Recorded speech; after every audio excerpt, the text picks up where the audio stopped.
हाँ जी दोस्तों, सत श्री अकाल सारिਆਂ ਨੂੰ जी। की हाल तुसीं सारे ठीक ठाक होवोगे। तो खुशी की गल ये कि PSSB ਵੱਲੋਂ ਜਿਹੜੇ ਲਾਸਟ ਦਸੰਬਰ ਦੇ ਵਿੱਚ ਪੇਪਰ ਹੋਏ ਸੀ, ਉਹ 17 ਨੰਬਰ 18 ਨੰਬਰ ਅਤੇ 19 ਨੰਬਰ ਜਿਹੜੇ ਕਲਰਕ IT ਅਤੇ ਕਲਰਕ ਮੇਨ ਅਤੇ ਕਲਰਕ ਲੇਖਾ ਜਿਹੜੇ ਪੇਪਰ ਹੋਏ ਸੀ, ਉਹਦੀ ਸੈਕਿੰਡ ਲਿਸਟ ਜਿਹੜੀ ਟਾਈਪਿੰਗ ਦੀ ਆ ਚੁੱਕੀ ਆ।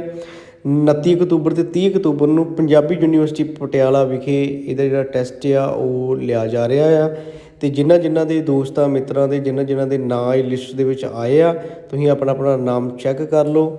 ਅਤੇ ਇਹ ਜਿਹੜਾ ਵਾ ਆਪਣਾ ਉੱਥੇ ਟੈਸਟ ਦੇਣ ਜਾਓ।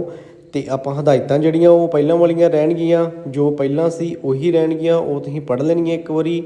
ਅਤੇ ਜਿਹੜਾ ਵੇਰਵਾ ਪੂਰਾ ਵਾ ਅਨੈਕਸ A 'ਤੇ ਦਰਸਾਇਆ ਗਿਆ ਆ। ਅਤੇ ਤੁਸੀਂ ਸਾਰਿਆਂ ਨੇ, ਇਹ ਬੜੀ ਖੁਸ਼ੀ ਦੀ ਗੱਲ ਹੈ, ਇੱਕ ਜ਼ੋਰਦਾਰ ਧਮਾਕਾ ਆ PSSB ਦਾ।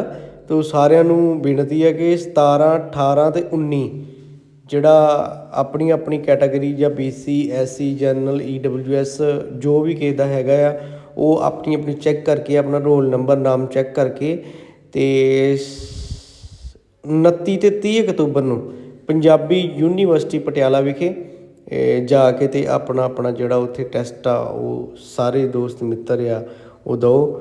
ਅਤੇ ਬਹੁਤ ਬਹੁਤ ਧੰਨਵਾਦ ਸਾਰਿਆਂ ਦਾ।